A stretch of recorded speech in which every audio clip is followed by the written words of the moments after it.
Hello everyone, welcome to our channel. दोस्तों, आज हम लोग बात करने वाले हैं फैक्टर्स अफेक्टिंग द सीएफएसई, यानी कौन कौन से फैक्टर हैं जो सीएफएसई को अफेक्ट करते हैं, यानी जो कौन कौन से वो कारक हैं जो सीएफएसई की वैल्यू को प्रभावित करते हैं। सीएफएसई की वैल्यू हमने निकाली पिछले वीडियोस में, अगर आपने नहीं देखे हैं तो हमारी प्लेलिस्ट में जाइए और जरूर देखिए। हमने पूरी सीरीज डाल रखी है, इसमें हर एक टॉपिक को अलग वीडियो के माध्यम से समझा रखा है। तो आप लोग एक एक वीडियो जरूर देखिए, चीजों को समझिए, क्योंकि हम लोग देते हैं आपको केमिस्ट्री बहुत ही आसान भाषा में। तो यहां हम लोग बात करें सीएफएसई की। सबसे पहले एक बार और देख लेते हैं कि सीएफएसई होती क्या है। तो यहां हम लोग बात करें, यानी इसको बोलते हैं क्रिस्टल फील्ड स्टेबलाइजेशन एनर्जी। तो जब हम लोगों ने ऑक्टाहेड्रल का एग्जांपल ले लेते हैं, जब हम लोगों ने डी ऑर्बिटल्स के लिए स्प्लिटिंग की थी, यानी डी कक्षकों का जब विपाटन हुआ था, तो हमने T2G और EG कक्षकों का जिक्र किया था। T2G लोअर एनर्जी होती है और EG हायर एनर्जी के ऑर्बिटल्स होते हैं। तो इस कंडीशन में जब लोअर एनर्जी के ऑर्बिटल्स होते हैं, उनमें जब इलेक्ट्रॉन्स जाते हैं तो एनर्जी बाहर निकलती है। उस एनर्जी के वजह से सिस्टम स्टेबल होता है। उस एनर्जी को ही हम लोग कहते हैं क्रिस्टल फील्ड स्टेबलाइजेशन एनर्जी, यानी CFSE, क्रिस्टल फील्ड स्थायीकरण ऊर्जा, जिसकी वजह से सिस्टम स्टेबल हो रहा है। तो इस तरह से ये होता है CFSE। अगर हम लोग फैक्टर्स की बात करें कि CFSE को कौन कौन से फैक्टर्स अफेक्ट करते हैं, तो यहां हम लोग देखते हैं सबसे पहले आता है चार्ज ऑन मेटल आयन, यानी धातु आयन पर आवेश क्या है, कितना आवेश है, आवेश कम है, आवेश ज्यादा है, तो वो किस तरह से सीएफएसई को अफेक्ट कर सकता है। सेकंड, अगर हम लोग देखें नेचर ऑफ लिगेंड, लिगेंड का नेचर क्या है, लिगेंड प्रबल क्षेत्र लिगेंड है या दुर्बल क्षेत्र लिगेंड है, तो वो कैसा लिगेंड है, उससे भी जो है सीएफएसई की वैल्यू अफेक्ट होती है। थर्ड, अगर हम लोग देखें तो ये आता है ज्योमेट्री ऑफ द कॉम्प्लेक्स, यानी संकुल आयन या संकुल यौगिक की ज्योमेट्री, उसकी ज्यामिति अष्टफल की है या चतुष्फल की है या वर्गाकार समतलीय है, यानी स्क्वायर प्लेनर है, कौन सी ज्योमेट्री है, उसके अकॉर्डिंग भी सीएफएसई की वैल्यू अफेक्ट होती है। तो यहां सबसे पहले हम लोग बात करते हैं चार्ज ऑन मेटल आयन की। अगर यहां हम लोग देखें तो एक चार्ट हमारे सामने है, जहां पर हम लोग देख सकते हैं, सबसे पहले हम लोग बात करें चार्ज ऑन मेटल आयन। तीन चीजों में इसे हमने डिवाइड किया है। पहली है metal ion, oxidation state and number of D electrons.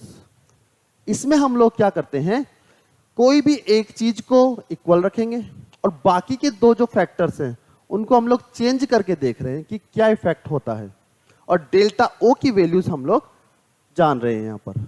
तो यहां पर देखो, मान लीजिए मैंने मेटल आयन सेम ले लिया, लेकिन ऑक्सीडेशन स्टेट जो है वो मैंने डिफरेंट ले ली यहां पर, और नंबर ऑफ डी इलेक्ट्रॉन्स भी अलग अलग है दोनों मेरे पास।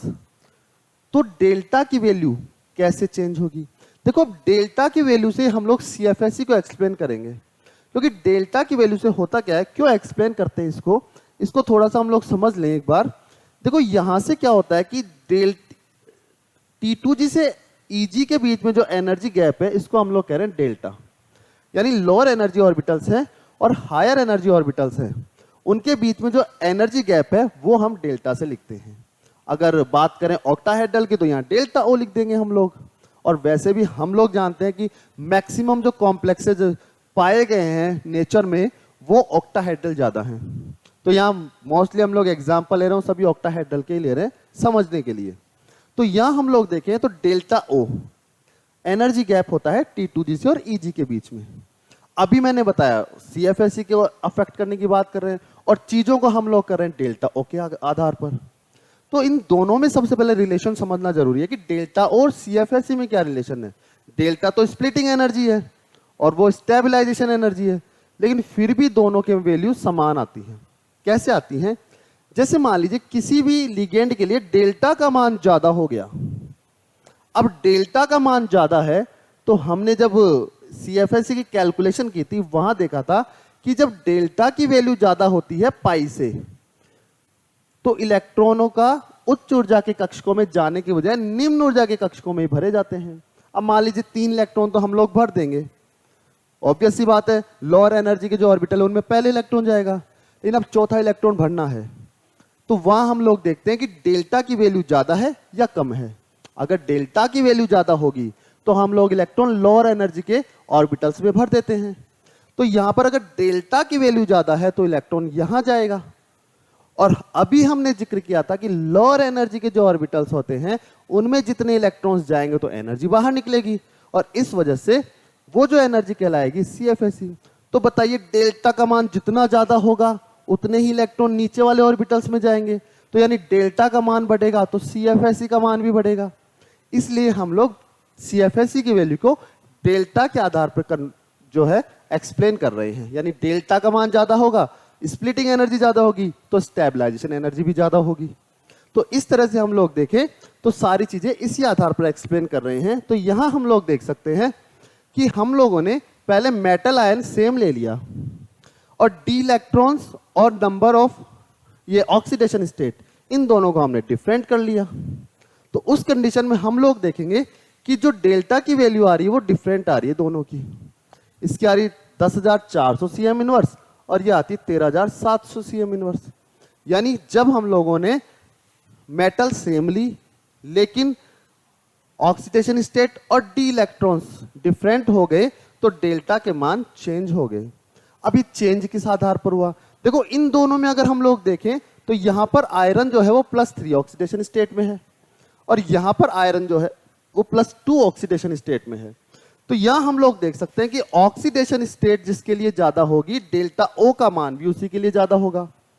देखते हैं यहां पर ऑक्सीडेशन स्टेट ज्यादा हो रही है FeH2O6 3 पॉजिटिव वाले संकुल आयन के लिए, तो हम लोग यहां देख सकते हैं डेल्टा O की वैल्यू भी ज्यादा है। यानी मेटल आयन का हम लोग जिक्र कर रहे हैं कि मेटल आयन अगर किस तरह से डेल्टा की वैल्यूज को अफेक्ट कर रहा है यहां पर। तो देखिए यहां पर मेटल तो सेम है लेकिन oxidation state and D electrons की जो संख्या है वो अलग अलग है। तो उसके आधार पे हम लोग देखें तो डेल्टा का मान उसके लिए ज्यादा होगा जिसके लिए ऑक्सीडेशन स्टेट का मान ज्यादा होगा। इसी तरह से हम लोग यहां देखें तो यहां पर दोनों जो कॉम्प्लेक्स जो आयन लिए हैं मैंने वो कोबाल्ट के लिए हैं, यानी मेटल आयन सेम रखा है और डी इलेक्ट्रॉन्स और ऑक्सीडेशन स्टेट को मैंने डिफरेंट ले लिया। तो यहां अगर हम लोग देखें तो एक में तो इसकी जो मेटल है उसकी ऑक्सीडेशन स्टेट +2 आ रही है और एक में आ रही है +3। डी इलेक्ट्रॉन्स भी डिफरेंट है दोनों में। तो यहां भी हम लोग देखेंगे जिसके लिए ऑक्सीडेशन स्टेट ज्यादा है, जिस संकुल आयन के लिए, जिस कॉम्प्लेक्स आयन के लिए, उसी के लिए डेल्टा की वैल्यू क्या होगी? ज्यादा होगी। यानी मेटल पर जो चार्ज है या मेटल पे संबंधित जो चीजें हैं वो अफेक्ट कर रही हैं डेल्टा की वैल्यूज को। इस तरह से यहां हम लोगों ने मेटल सेम रखी थी, इन दोनों को अलग अलग किया था। आगे अगर और एग्जांपल देखें तो हम लोग यहां देख सकते हैं कि जैसे यहां पर हमने मेटल को चेंज कर दिया और ऑक्सीडेशन स्टेट को सेम रख लिया और मेटल और डी इलेक्ट्रॉन्स की संख्या अलग अलग कर दी। यानी ऑक्सीडेशन स्टेट को तो हमने सेम रखा और इन दोनों को डिफरेंट कर दिया। अब अगर इस कंडीशन में देखें तो सेम चीज हो रखी है। अब यहां पर चार्ज क्या हो गया? समान आ गया। तो ये वाला जो फॉर्मूला है हमारा, ये वाला, अब ये यहां काम नहीं कर रहा कि ऑक्सीडेशन स्टेट समानुपाती हो रहा है, प्रोपोर्शनल हो रहा है किसके? डेल्टा O के। अगर ऑक्सीडेशन स्टेट बढ़ेगी तो डेल्टा का मान बढ़ेगा। अब ये चीज यहां काम नहीं कर रही क्योंकि ऑक्सीडेशन स्टेट क्या आ गई? सेम आ गई। इस कंडीशन में हमें दूसरा वाला फॉर्मूला काम में लेना है कि अगर डी इलेक्ट्रॉन्स की संख्या जिसके लिए कम है उसके लिए डेल्टा का मान ज्यादा है, यानी इनवर्सली प्रोपोर्शनल है। तो यहां हम लोग देखें तो नंबर ऑफ डी इलेक्ट्रॉन्स अगर ज्यादा होंगे तो डेल्टा O की वैल्यू कम होगी और अगर इसकी वैल्यू कम है तो इसकी वैल्यू ज्यादा हो जाएगी। तो यहां हम लोग देखें तो number of D electrons 3d7 जो और विन्यास है इसके लिए डी इलेक्ट्रॉन्स कम है, यानी 7 इलेक्ट्रॉन्स है 3d ऑर्बिटल में। तो इसके लिए हम लोग देख सकते हैं कि डेल्टा की वैल्यू ज्यादा हो रही है, यानी डी इलेक्ट्रॉन्स की संख्या भी अफेक्ट कर रही है। मेटल से संबंधित चीजें हैं सारी और हम लोग ये देख रहे हैं कि मेटल किस तरह से CFSE की वैल्यू को अफेक्ट करती है। तो यहां हम लोग देखिए मेटल में डी इलेक्ट्रॉन्स की संख्या चेंज हो रही है तो भी डेल्टा की वैल्यू चेंज हो रही है। अगर ऑक्सीडेशन स्टेट चेंज हो रही है तो भी डेल्टा की वैल्यू चेंज हो रही है। अगर मेटल हम लोग अलग अलग लेते हैं तो वो भी चेंज हो जाती है। तो और इसी तरह से अब आगे देखें, अब देखो यहां पर हमने ऑक्सीडेशन स्टेट सेम ली, यहां पर हमने मेटल सेम ली। आगे हम लोग अगर डी इलेक्ट्रॉन्स को सेम ले लें, उस कंडीशन में ऑक्सीडेशन स्टेट और मेटल को अलग अलग कर दें। तो यहां हम लोग एग्जांपल के तौर पर देख रहे हैं, देखो वेनेडियम है H2O6 2 पॉजिटिव ऑक्सीडेशन स्टेट में है यहां, और इस संकुल आयन में क्रोमियम जो है वो +3 ऑक्सीडेशन स्टेट में है।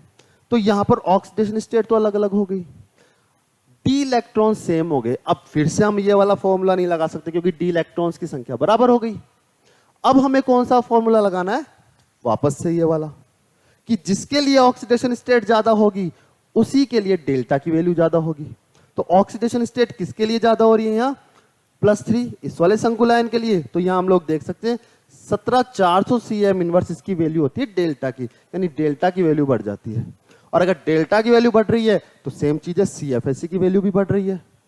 इस तरह से CFSE को प्रभावित करती हैं चीजें, यानी मेटल से संबंधित जो चीजें हैं, मेटल आयन है, ऑक्सीडेशन स्टेट है एंड मेटल के डी इलेक्ट्रॉन्स की संख्या, ये सभी अफेक्ट करती है CFSE की वैल्यू को। फॉर्मूले हमें याद रखने हैं, ऑक्सीडेशन स्टेट है तो हमें ये वाला फॉर्मूला याद रखना है, अगर डी इलेक्ट्रॉन्स की संख्या के आधार पर देख रहे हैं तो हमें ये वाला फॉर्मूला याद रखना है। इसी के साथ एक और चीज है जो मेटल आयन से रिलेटेड है, वो भी अफेक्ट करती है CFSE की वैल्यू को। यहां हम लोग देख सकते हैं कि डेल्टा O की वैल्यू 3D 4D और 5D सीरीज में जो डेल्टा O की वैल्यू है उसका जो सीक्वेंस होता है वो ये होता है, यानी सबसे ज्यादा वैल्यू होगी 5D सीरीज के एलिमेंट्स के लिए, फिर होगी 4D वालों के लिए और फिर होगी 3D वालों के लिए। ऐसा क्यों होता है, देखो जब पीरियोडिक टेबल है आवर्त सारणी, उसमें ऊपर से नीचे चलते हैं तो एक एक कोश एक एक शैल बढ़ रही है, एक एक शैल बढ़ने के कारण साइज बड़ा हो रहा है। अब जितना बड़ा साइज होगा, मान लीजिए एक लिगेंड यहां पर है, मान लीजिए लिगेंड यहां पर है और ये कोई मेटल है जिसके न्यूक्लियस है, और ये मान लीजिए आउटरमोस्ट शैल है सभी, ये भी हम लोग मान लेते हैं कि थर्ड शैल है, ये फोर्थ है और ये फिफ्थ है। तो जैसे जैसे साइज बढ़ रहा है, शैल बढ़ रही है और साइज बढ़ रहा है, यानी कोश बढ़ने के साथ साथ साइज बढ़ रहा है, लिगेंड के ज्यादा पास आने लग जाते हैं ऑर्बिटल्स। तो उस कंडीशन में रिपल्जन ज्यादा होगा, और रिपल्जन जितना ज्यादा होगा डेल्टा की वैल्यू उतनी ही ज्यादा हो जाएगी। तो यहां हम लोग देखें तो सबसे ज्यादा डेल्टा की वैल्यू होती है 5D ऑर्बिटल्स के लिए, फिर होगी 4D ऑर्बिटल्स और फिर होगी 3D ऑर्बिटल्स के लिए। इस तरह से डेल्टा की value 3D 4D and 5D series के लिए देखी जाती है। एग्जाम्पल के तौर पे हम लोग ले सकते हैं, यहां पर ये संकुल आयन जो कोबाल्ट का संकुल आयन है वो 3D सीरीज का है, रोडियम का देखें हम लोग तो 4D सीरीज का है, और यहां इरिडियम को देखें तो वो 5D सीरीज का है। ये सभी के लिए डेल्टा की वैल्यूज हैं। तो हम लोग देख सकते हैं कि सबसे ज्यादा डेल्टा की वैल्यूज आ रही है 5D सीरीज के एलिमेंट के लिए, यानी 41,000 cm इनवर्स में वैल्यू जा रही है। 4D की उससे कम है, यानी 34,000 cm इनवर्स में आ रही है। और 3D सीरीज की बात करें तो और भी कम है, 23,000 cm इनवर्स। इसका मतलब 5D सीरीज के जो एलिमेंट होते हैं उनके लिए डेल्टा की वैल्यू ज्यादा है। तो ऑब्वियस सी बात है, अब डेल्टा की वैल्यू ज्यादा है तो CFSE की वैल्यू भी क्या हो जाएगी, ज्यादा हो जाएगी। तो ये सभी चीजें, यानी सीरीज कौन से संक्रमण तत्वों की सीरीज है, कौन से ट्रांजिशन एलिमेंट्स की सीरीज है, ये भी एक अफेक्ट करती है CFSE की वैल्यू को। आगे हम लोग देखें, सेकंड हमारे पास था, हम लोगों ने बात की चार्ज ऑन मेटल आयन की। अब हम लोग देखते हैं नेचर ऑफ लिगेंड, लिगेंड किस तरह से अफेक्ट करता है। अगर लिगेंड की बात करें तो देखो लिगेंड CFT सिद्धांत जो है वो मेटल के साथ साथ लिगेंड को बहुत अच्छे से एक्सप्लेन करता है। यानी CFT सिद्धांत ने सिर्फ मेटल की खास बातें नहीं बताई कि मेटल की वजह से सारी चीजें हो रही है, ये कहता है मेटल जितनी इंपॉर्टेंट है उतनी लिगेंड भी इंपॉर्टेंट है मेटल लिगेंड बॉन्डिंग में। तो यहां अगर हम लोग देखें तो ये बोलता है कि size and polarisability of ligand, यानी साइज एंड पोलराइजेबिलिटी यानी ध्रुवणशीलता ऑफ लिगेंड। देखो दो चीजें होती हैं, एक तो ध्रुवण शक्ति होती है, एक ध्रुवणशीलता होती है। कोई भी पॉजिटिव आयन अगर आकर्षित करता है लिगेंड को अपनी ओर तो वो तो उसकी कहलाती है ध्रुवण शक्ति, और कोई नेगेटिव आयन जितना आकर्षित होता है वो उसकी कहलाती है ध्रुवणशीलता। तो अगर इस तरह से हम लोग देखें तो ध्रुवणशीलता और जो है साइज लिगेंड का वो भी अफेक्ट करता है। उससे पहले एक चीज और समझ लेते हैं हम थोड़ी सी वापस बैक चलकर, कि जब हमने ये बात की कि चार्ज जितना ज्यादा होगा यानी ऑक्सीडेशन स्टेट जितनी ज्यादा होगी डेल्टा O की वैल्यू उतनी ही ज्यादा हो जाएगी। ऐसा क्यों होता है? तो ऑक्सीडेशन स्टेट जब बढ़ेगी यानी पॉजिटिव चार्ज बढ़ रहा है उस पर। अब अगर पॉजिटिव चार्ज बढ़ रहा है तो बताइए लिगेंड को ज्यादा आकर्षित करेगा ही करेगा। उस कंडीशन में लिगेंड ज्यादा पास आएगा, और लिगेंड ज्यादा पास आएगा तो वो स्प्लिटिंग भी ज्यादा होगी और डेल्टा की वैल्यू बढ़ जाएगी। तो हमेशा याद रखना है कि जब भी ऑक्सीडेशन स्टेट ज्यादा हो किसी मेटल के लिए तो लिगेंड को तेजी से अपनी ओर खींचेगा, और जितना तेजी से खींचेगा, जितना अच्छे से खींचेगा, डी ऑर्बिटल्स की स्प्लिटिंग उतनी ही ज्यादा होगी, यानी डेल्टा का मान उतना ही ज्यादा हो जाएगा और CFSE का मान बढ़ जाएगा। इसलिए इसी आधार पे हम लोग देखें तो लिगेंड को भी समझ सकते हैं कि यहां पर लिगेंड साइज एंड ध्रुवणशीलता यानी पोलराइजेबिलिटी, लिगेंड की बात कर रहे हैं तो ध्रुवणशीलता और साइज। देखिए लिगेंड का आकार देखते हैं, सबसे पहले साइज की बात करते हैं लिगेंड की। अगर FCl, Br और I, इनमें अगर साइज की बात करें तो सबसे ज्यादा साइज होता है आयोडीन का। सबसे यहां पर सबसे ज्यादा डेल्टा की वैल्यू को कौन बढ़ा रहा है? F negative. कारण F नेगेटिव का आकार होता है थोड़ा छोटा। अब छोटा आकार का कोई भी गोला है वो तेजी से आएगा। अब बताओ छोटे आकार की चीजें अपन देखते हैं ना, कोई भीड़ हो रही है बहुत ज्यादा और कोई छोटे से बच्चे होते हैं वो कहीं भी भीड़ में इधर से उधर घुस जाते हैं। सेम उसी तरह छोटा आकार है, ज्यादा जगह कवर नहीं करेगा और ज्यादा तेजी से आ सकता है, मतलब रुकावटें इसकी तरफ कम होंगी तो तेजी से आ जाएगा धातु आयन की तरफ। और मेटल आयन की तरफ जितना तेजी से आएगा फिर से स्प्लिटिंग डी ऑर्बिटल्स की हो जाएगी, और स्प्लिटिंग होगी तो डेल्टा की वैल्यू बढ़ जाएगी। इसीलिए हम लोग देखते हैं कि जितने भी हैलोजन होते हैं, हैलाइड जो आयंस होते हैं, हैलाइड लिगेंड्स होते हैं, उनमें F नेगेटिव बाकी तीनों से क्या है? प्रबल लिगेंड होता है बाकी तीनों से। वैसे तो ओवरऑल दुर्बल क्षेत्र लिगेंड है, इसके लिए डेल्टा की वैल्यू कम होती है, लेकिन हैलाइड्स आयन की बात करें तो F नेगेटिव के लिए डेल्टा की वैल्यू ज्यादा होती है। और जैसे जैसे साइज बढ़ रहा है धातु के पास आने में यानी मेटल के पास आने में इसको रुकावटें आती जाएंगी, उस वजह से और बाकी इनकी तुलना में ये दुर्बल होते जाते हैं। इसीलिए स्पेक्ट्रमी रासायनिक श्रेणी की अगर हम लोग बात करें तो देखो F पहले आ रहा है, Cl आ रहा है, Br बाद में आता है और I बाद में आता है, यानी ये प्रबल लिगेंड है। एक सेकंड फैक्टर जो काम करता है वो आता है स्पेक्ट्रोकेमिकल सीरीज यानी स्पेक्ट्रमी रासायनिक श्रेणी। देखो स्पेक्ट्रमी रासायनिक श्रेणी डेल्टा के मान को इफेक्ट करेगी करेगी क्योंकि बनी ही डेल्टा के मान के आधार पर है। यानी जिन लिगेंड्स के लिए Eg और T2G का एनर्जी गैप ज्यादा है यानी डेल्टा का मान ज्यादा है, जिन भी लिगेंड के लिए वो प्रबल क्षेत्र लिगेंड होते हैं, तो ऑब्वियस सी बात है इन लिगेंड्स के लिए डेल्टा का मान ज्यादा होगा। और अगर प्रबल क्षेत्र लिगेंड आएंगे तो इलेक्ट्रॉन निम्न एनर्जी के ऑर्बिटल्स में जाएंगे और CFSE का मान ज्यादा हो जाएगा, यानी डेल्टा का मान जिस लिगेंड के लिए ज्यादा है CFSE का मान भी उस लिगेंड के लिए ज्यादा हो जाएगा। तो इस तरीके से स्पेक्ट्रोकेमिकल सीरीज भी लिगेंड का नेचर बताती है हमें। तो यानी दो फैक्टर्स होते हैं जो लिगेंड का नेचर बताते हैं, एक तो साइज एंड ध्रुवणशीलता ऑफ लिगेंड और दूसरा आ गया स्पेक्ट्रोकेमिकल सीरीज। यानी साइज छोटा होगा किसी भी नेगेटिव आयन का तो वो तेजी से धातु आयन के पास आ जाएगा और स्प्लिटिंग को बढ़ा देगा। और सेम चीज स्पेक्ट्रोकेमिकल सीरीज, डेल्टा की वैल्यू ज्यादा तो स्ट्रॉन्ग फील्ड लिगेंड, डेल्टा की वैल्यू कम तो वीक फील्ड लिगेंड। इस तरह से जो लिगेंड है वो CFSE की वैल्यू को अफेक्ट करता है। अगर हम लोग आगे एक और देखें तो थर्ड फैक्टर जो हमारे पास आता है वो होता है ज्योमेट्री ऑफ द कॉम्प्लेक्स, यानी संकुल आयन यानी संकुल यौगिक की जो ज्योमेट्री होती है वो भी अफेक्ट करती है। अब वो कैसे अफेक्ट करती है? वो तो हम लोगों ने जब CFSE जब तीनों ज्योमेट्रियां पढ़ी हैं, टेट्राहेड्रल, ऑक्टाहेड्रल और स्क्वायर प्लेनर, तो बार बार इस चीज का जिक्र किया है। हम लोगों ने देखा था अभी जैसे स्क्वायर प्लेनर की बात करें तो ये स्क्वायर प्लेनर ज्योमेट्री थी। यहां पर हम लोग देख सकते हैं ऑक्टाहेड्रल के लिए डेल्टा की वैल्यू कम है जबकि स्क्वायर प्लेनर के लिए डेल्टा की वैल्यू ज्यादा है।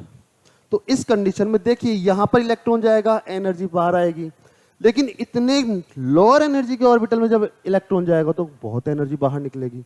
तो यानी स्क्वायर प्लेनर जो ज्योमेट्री है उसके लिए डेल्टा की वैल्यू ज्यादा, और डेल्टा की वैल्यू ज्यादा तो ऑब्वियस सी बात है CFSE की वैल्यू भी ज्यादा। तो यहां पर सबसे ज्यादा CFSE की वैल्यू होती है डेल्टा SP यानी स्क्वायर प्लेनर के लिए, फिर ऑक्टाहेड्रल के लिए और फिर आती है टेट्राहेड्रल के लिए। इसी चीज को हम लोग समझ सकते हैं ज्योमेट्री में इस तरह से। यानी सारी चीजें हम लोग डिस्कस की अभी तक कि जो जो चीजें इफेक्ट करती हैं CFSE की वैल्यू को। मेटल आयन जो है उसका नेचर कैसा है, उस पर चार्ज कैसा है, नेचर लिगेंड का कैसा है, और तीसरा हम लोग बात करते हैं जो कॉम्प्लेक्स होता है उसकी ज्योमेट्री कैसी होती है। तो ये सभी चीजें मिलकर CFSE की वैल्यू को अफेक्ट करती हैं। अगले वीडियो में हम लोग बात करेंगे जो CFT है उसमें क्या क्या लिमिटेशंस हैं और आगे के कुछ और इंटरेस्टिंग टॉपिक डिस्कस करेंगे। तो अगर अभी तक भी आप लोगों ने हमारे चैनल को सब्सक्राइब नहीं किया है तो जरूर कीजिए। यहाँ आपको अच्छी से अच्छी एजुकेशन, बाकायदा एक एक कॉन्सेप्ट आपका क्लियर होता है और जल्दी से जल्दी आप लोगों को अच्छी लैंग्वेज में बहुत कुछ सीखने को मिलता है। तो जल्द से जल्द हमारे चैनल को सब्सक्राइब कीजिए। वीडियो पसंद आए तो लाइक शेयर जरूर कीजिएगा। धन्यवाद।